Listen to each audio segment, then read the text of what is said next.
Hello, America. Welcome to Common Sense. I'm Wendy Bell. If you thought Joe Biden's Department of Justice and its insatiable hunt for January 6th insurgents was egregious and repugnant before, the arrest of a 72-year-old great-grandmother who walked into the Capitol that day to pray should scare the liver out of you, even if you sort of believe the idiotic narrative that a bunch of people wrapped in American flags descended on the Capitol complex to overthrow the government and usurp power without any weapons, because that makes sense. The arrest of a 72-year-old great-grandmother who got sucked into the vortex of open doors and Capitol Police not just allowing, but ushering people inside should actually terrify you. Here is what that woman, Rebecca Lavrens, said she did that day. Listen. Went in the Capitol through an open door. Didn't see anybody try to stop me. Brushed past a police officer that never said anything to tell me to stop, and just walked peacefully around in the Capitol building for about 10 minutes, then walked out. I didn't shout, jump, any of that. Right, quite the insurrectionist, right? And if the media's drumbeat of insurrection and endless claims of threats to democracy haven't seemed super suspicious to you and totally gross, what just happened to that 72-year-old woman who drove from Colorado to Washington, D.C. to pray for the future of our country should verify your suspicions that America has gone full communist, because there's no other way to slice it. Take your constitutional republic and flush it, because in Joe Biden's America, you have no rights and your government hates you, if, of course, you're conservative. Now, that seems like a super pleasant way to introduce today's guests. Don't you agree? Steve Sanchez hosts the Steve Sanchez Show on KDWN out of Las Vegas. Melanie Collette hosts Money Talk with Melanie on 98.7 The Coast out of New Jersey. And Jeff Cooner hosts the Cooner Report on WRKO AM 680. In Boston. You guys, welcome back, all of you. I know you've seen this, the FBI surveillance, the Capitol video cameras.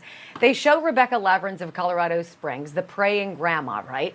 Walking into the Capitol. She goes up a flight of stairs, wanders down the hall to the rotunda, looks around for a few minutes, then walks back down the stairs, chats briefly with a Capitol police officer, and then walks right out the door that she came in. Total time inside, 10 minutes.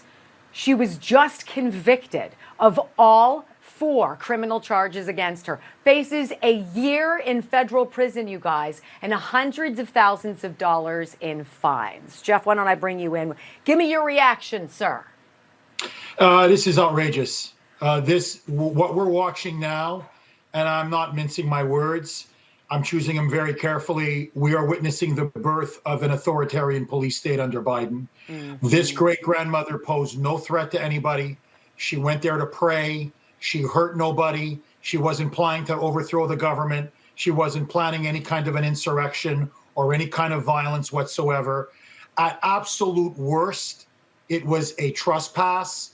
You get a slap on the wrist, maybe $1,000 fine, and see you later. Instead, they're turning this poor, innocent great-grandmother into a criminal. And Wendy, what I find most despicable, frankly, the most disgusting, you have people who in the summer of 2020 burned cities to the ground, murdered, rioted, looted. Nothing happened to them. Nothing. Or you look at what's going on in many of our cities today, and you got people who are shoplifting, carjacking, burglarizing. Nothing happens to them. Yet this poor grandma, a year in prison, outrageous, outrageous. Well, and I have to tell you this, Melanie, this woman was found guilty of entering a restricted building, disorderly conduct, and parading in a Capitol. Girl, she was there for 10 minutes. She faces a year in federal prison. Meantime, New York City, as Jeff just said, illegal thugs can stomp on cops, get released without bail, face no consequences, and on the flip side, be given prepaid debit cards and free housing. And it's Donald Trump who is the threat to democracy. Melanie.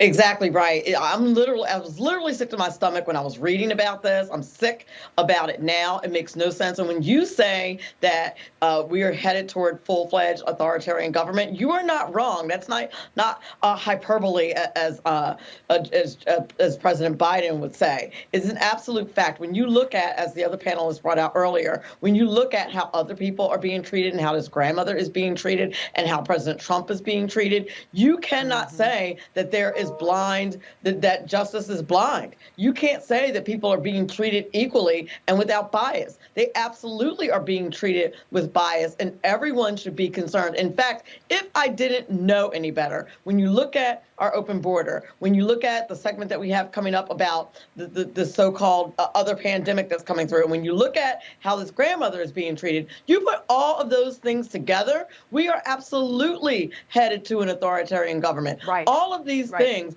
are excuses to lock us down again and to give government full control of every detail of our lives. I hope you guys got your electric vehicles. Sorry, too soon. Steve, meantime, New York City has agreed to pay 2 Muslim women $17.5 million for making them remove their hijabs before taking their mug shots. That was an apparent trampling of their religious rights. But a 72-year-old grandmother who goes to pray faces a year in prison. Please reconcile this for me, Steve. How can you reconcile? I've said it before, I'll say it again. Evil has been unleashed in America, around the world. You know, we are in a new world order environment. I know no one likes to use that word because it sounds conspiratorial, but it's the truth. We're witnessing it. And I'll tell you this, you can say that sounds doom and gloom, but I'll say it and I'll shout it from the stratosphere right here in Las Vegas. If Donald Trump does not win in November, for all the Republicans out there that say, oh, we have 26, we have 28, it's over. It's over. If Donald Trump doesn't win this year, Republicans don't take control, no matter what anybody says, this is the new America. We better learn to somehow deal with this Hunger Games mentality. We're going to be dealing with this going forward. Yeah, this is another one of those stories. Did you guys hear about the 89-year-old Holocaust survivor? Okay. She's arrested for praying outside an abortion clinic. She now faces 11 years in prison. She could get out when she's 100, maybe 95 with good behavior. Meantime, we wonder if those pro-Iran protesters will be prosecuted for trespassing, disrupting an official proceeding, and vandalizing the Capitol with paint, because that would happen, Jeff, if we didn't have 2 tiers. You're completely right. Look, we clearly have a 2-tier justice system. And you can mention Code Pink. You can mention them going into the Senate cafeteria. But, you know, look at Dearborn, Michigan. Here you have in public, openly, nakedly, explicitly, radical Muslim activists chanting death to America, death to Israel, calling for the overthrow of the entire American system, our entire way of life, our entire government. Nothing happens to them. But you pray in front of an abortion clinic, an 89-year-old Holocaust survivor, you're looking at a decade in prison. It's disgusting. You know, this is hard for me. Melanie, maybe you can walk me through it. RFK Jr., who I like a lot of what he says. He says if he's elected, he will appoint a special counsel to investigate January 6 prosecutions to see if they were political in nature. Now I'm confused because this guy has no problem fighting for vaccine transparency, but is scratching his head over whether the January 6 witch hunt has been political. What's going on there, Mel? I'm not sure that he's scratching his head per se. I think he's making a point of saying you all will be investigated for the crap that you're doing. You know you are weaponizing the DOJ against Christians and other people, political people that you don't like. And I think it's kind of a warning shot. I don't think he's really wondering. I think he just wants to get the proof. Just like, President Trump said that there was a deep state, and then lo and behold, when he got in, people were like, there's no deep state. No, there isn't. And then when he got in and started investigating, guess what? There's a whole big deep state. And not only is it a deep state, it's a deep, deep state. So I think what RFK is saying here is you will be investigated. Watch your P's and Q's if I get in there, because I'm going to find out. I get it. All right, guys, hang tight. Be very afraid, or maybe not at all. I mean, it could be super deadly or just kind of. This fear-mongering cranks up as we get closer to November. What they want you to panic over this time. Coming up next on Common Sense.